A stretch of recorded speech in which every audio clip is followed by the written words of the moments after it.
you, Rimi. I'm very glad to be here with you, and thank you for this opportunity. Yeah, no, it's so great to connect. I know you have your upcoming 1-week-long retreat in September, and we'll get to that in a little bit, but I thought it would be great for our viewers to hear a little bit about you, about the Center for Human Flourishing, and how you got into this kind of work. Okay, that's maybe that's the hardest question for me to answer, but I have always been someone who has loved to help others become happier, better people, especially in what concerns their minds. You speak about happiness of being. It's something that I read a lot about you and your programs. And I want to ask you, what is happiness of being, and can everyone reach it?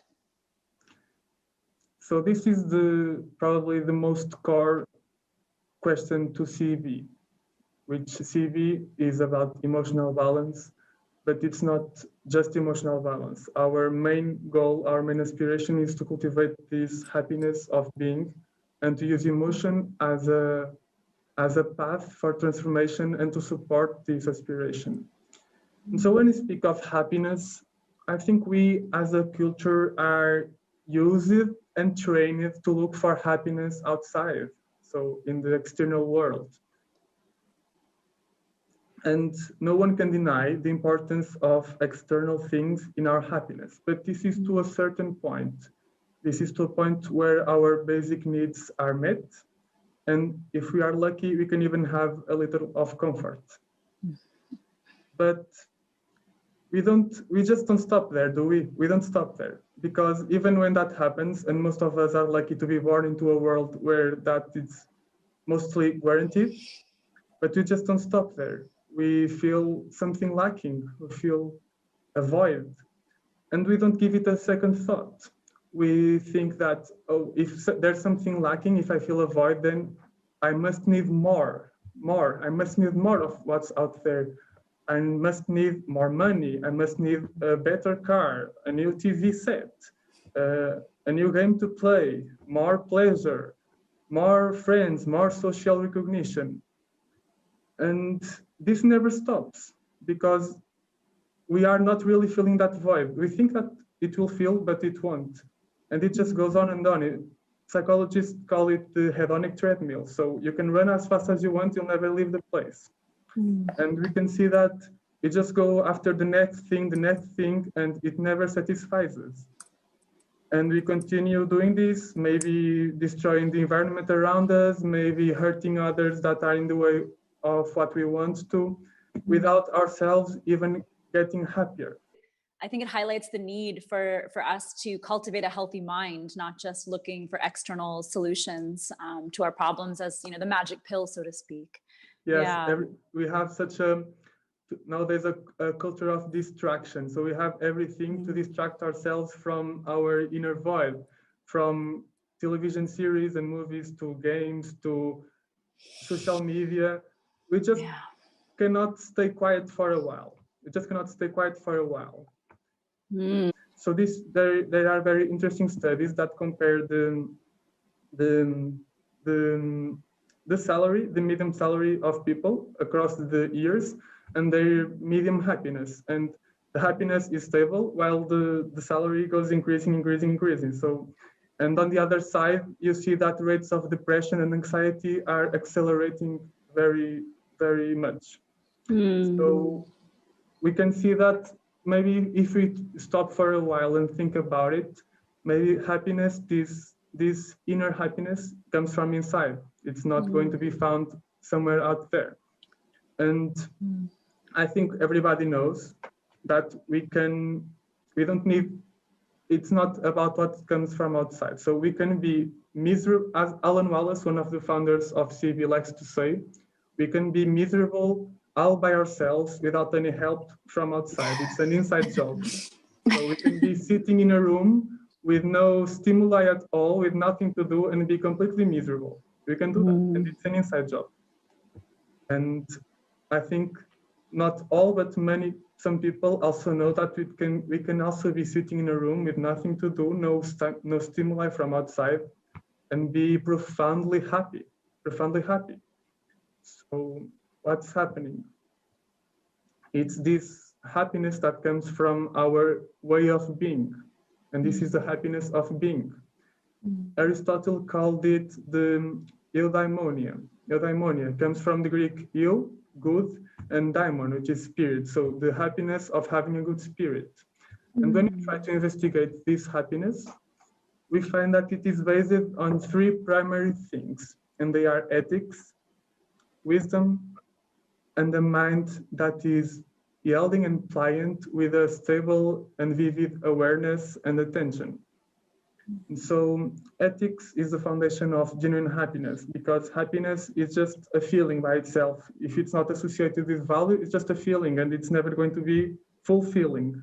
But when it's associated with value, with ethics, with meaning, that's when happiness becomes genuine. And it no longer comes from something that we get. It's from what we give, what we want, and how we are. And on the other side, we have the happiness that comes from wisdom and insight. So this is the happiness that comes from deeply knowing ourselves and how the universe works and our relationship with them and everything, and what are the true causes of happiness and suffering. And this is, of course, something that Buddhism says a lot, but Christianity too. So there's a Christian saint, I believe, Thomas Aquinas, who speaks of truth-given joy.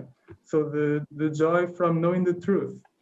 And Jesus also said, the truth shall set you free. So this is universal. You asked if everybody could reach this happiness of being. Yes, it's universal. And at last, we have that happiness that comes from our quality of awareness. And you can think in meditation, for example, in mindfulness of reading, for example, you are meditating on a completely neutral object, your breath. But when your mind is stable and quiet and vivid, it's just very enjoyable. It's very pleasant. And it's not the breath that suddenly becomes pleasant. It's the quality of your awareness. So an awareness free of afflictions, free of cravings and aversions. So these are the three pillars of this inner genuine happiness of being that we want to cultivate in CEB. And how do we go about doing it? It's through mental balance. So mental balance is the key to this happiness of being. And then our goal is to understand what is the role of emotional balance in mental balance and how the two influence each other.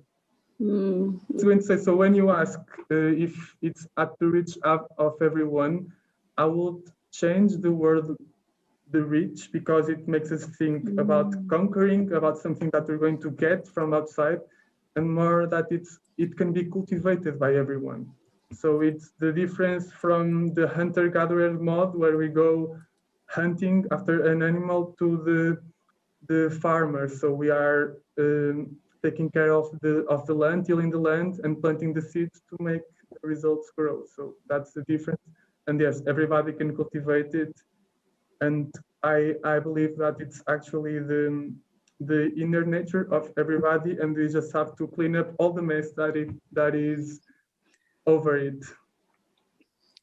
Wow. Yeah. No, really well said. I really like your alteration of that question. Can everyone cultivate happiness of being? Yes, I love that. And I think what you said about being in a box, so to speak, and either being miserable or being happy, you don't need any external influence. I think many of us experience this, whether the good or the bad, or everything in between, over this past year with the pandemic. And I think it really hopefully shed some light on what is happiness, and hopefully people have been investigating that and cultivating ways of finding happiness that doesn't depend on some of these external factors, as you mentioned.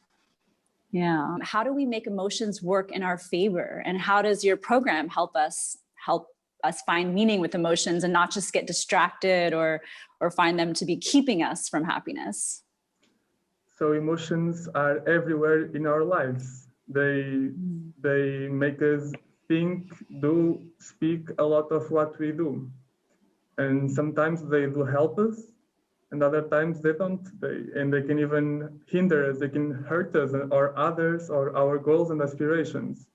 And so what we ask here is, how can we transform emotions in a way that they support our most beautiful and deepest aspiration and well-being as an individual and as a community? And that's what we ask. And then we want to actually do it. So to actually do it, we have to begin to explore and understand emotions and what causes them. So what makes emotions arise? And that's what we do in CEB. We go to investigate deep what makes emotions arise and what makes them either constructive or destructive. So that's also a very important distinction that we make. We don't classify emotions whether they are positive or negative or pleasant or unpleasant, because we believe that every emotion has a role, has a function, and even anger can have an important role, an important function. But the problem is when they don't do it well, so they are dysfunctional. And so we classify them not as pleasant or unpleasant, good or bad. We classify them as constructive or destructive, or wholesome and unwholesome, according to whether they support our genuine well-being or not. And so we go to look into the causes of the emotions in order to transform them, what's behind the emotional balance. And another greatly important thing is that the problem of emotions is that often they don't give us a choice. So when we are in the grip of an emotion, we are in that which Paul Ekman and other psychologists call the refractory period. It's a period during which our mind cannot access information that would otherwise be easily accessible. So it's a selective filtering of information. We are only able to access the information that supports the emotion. For example, if we are feeling hate towards somebody, we cannot see their good qualities, and we can only see their bad qualities, and we even exaggerate them, we make them bigger. So that's part of the refractory period. And its characteristic is also compulsive. So it tends to lead us to compulsive behaviors. Like, it doesn't give us a choice. It's very hard to resist an emotion, or a strong emotion. We feel compelled to take a behavior, which can often be destructive to us, to others, to the environment. And so we want to learn how we can gain and construct choice in our emotional experience, how we can be able to decide if we want to engage with emotion, and if yes, how. And the first step towards emotional regulation is to become more aware of our emotional experience. So emotional awareness is at the core of CEB. We plan to build and develop this emotional awareness that will allow us to recognize when we are in the grip of an emotion, and then maybe be able to transform it into a constructive one.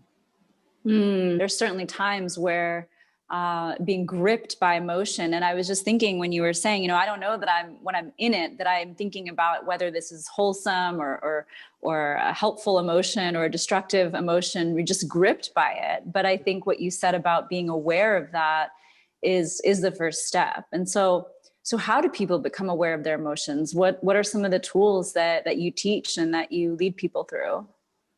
So one of the most powerful ways of becoming aware of our emotions is becoming aware of its effects in the body. So our emotions are greatly embodied. They are felt in the body. So if we can begin to familiarize ourselves with the feeling of emotion in the body, we can begin to much more easily recognize when we are beginning to feel an emotion. And it's much easier to stop and leave the refractory period when the emotion is beginning than when it's already raging, when it's already very strong. So it's what we say that recognizing the spark before the flame, that's the idea. So this is one of the most powerful ways. It's recognizing the emotion in the body. But there are many other ways, including recognizing mental patterns, recognizing triggers, and working with triggers. And of course, mindfulness is a practice that supports us greatly, because mindfulness allows us to strengthen and improve our awareness, our present moment awareness, and all kinds of awareness.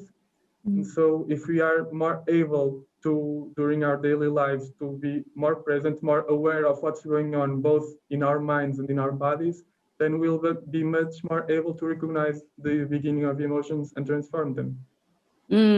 I love that. Recognize the spark before the flame. That's a great quote. I know that at least for me, I feel like a really strong sensation in the heart area. And I imagine for everyone it's different, but just being familiar with what those feelings are and understanding how to sit with them and not react and to stay equanimous. Yeah. Interesting that every person has their own distinct feeling of emotion, but they also have similarities between the same emotions. So anger can make almost everybody feels warm in the face, maybe in the chest tight, the hands also warm and contracting. So they also have emotions have at the same time a great individuality and also a great universality. And I imagine your medical training has helped you to bring the understanding of the actual biochemical reactions in the body that accompany those emotions. Has that given you an expanded vocabulary to access more people, or how has that education, I guess, helped you the most? Yes, for sure that the medical training helps bring a new light into these things and see them from this perspective and have a better vocabulary. And I love to make comparisons when I'm teaching with the medical part, the physiology and anatomy. I think that's very interesting comparisons. And So you also are about to finish being a doctor as well. Yes, if everything goes well, in June I'll be a doctor, I'll finish my course. And it's actually interesting that my whole life until then, I have always said that I was never going to choose medicine, never. Of course, I didn't understand what it was, but I say that. But then I chose it because it seemed to be a path towards what I wanted. So it was the only path that I knew. I didn't know others. So I chose that one. And I actually really love to learn about the body and all of that. And I think it gives me a very sound base, a very sound ground, and to explore also from the contemplative side and to bring the two together. I think it's a beautiful endeavor. No, that is really special, especially with so much division between Western medicine and Eastern thought. It's so special to be bringing them together and to have the specializations in both fields. It's very interesting to study psychology and meaning and all of that from an external physical perspective, from behavior or neurons. But I was not so much interested in the neurons themselves, but what's actually happening in the mind. So I was more interested in the contemplative side of mental science. Well, so for the lucky people that get to join you in person in your retreat here in the Azores in September, what's in store for them? So CEB is a program that was developed from a meeting between the Dalai Lama and behavioral scientists. And it was actually the Dalai Lama that requested a program to help people cultivate a better emotional balance that supported them in their genuine inner happiness and well-being. So that's a program that joins the two sides. It joins the Western scientific perspective with the contemplative Buddhist perspective in a cooperation to bring emotional and mental well-being to everybody. It is really a cooperation between the best research in emotional and psychology from Western science and the most useful and important practices and wisdom of contemplative practices based on Buddhism. And here Buddhism is not seen as religion, but as a mind science, so a science of mind. And this course is completely open to anyone from any religion or no religion. It's completely secular. Well, that's amazing. I'm so grateful that you found us and that you're hosting this program here at Minuvida. It just sounds like you're really bringing such peace and happiness and well-being to all the people that you'll touch in this retreat. And I'm so grateful that we connected. Me too. Your place is very beautiful, and that's also in store for participants. So a very beautiful and cozy retreat center or farm, or with what I think to be delicious food, and around an amazing environment and landscape to explore, which I think is very supporting of the spirit that we want to cultivate in CEB, which is the Azores. Absolutely, absolutely. I think the energy here of just being present, you know, it really supports any kind of exploration of being present. And yeah, the food, I can't wait for you to try it.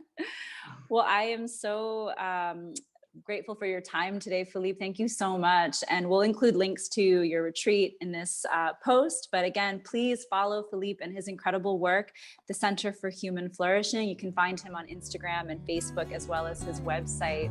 So thank you so much. I really appreciate your time. Thank you.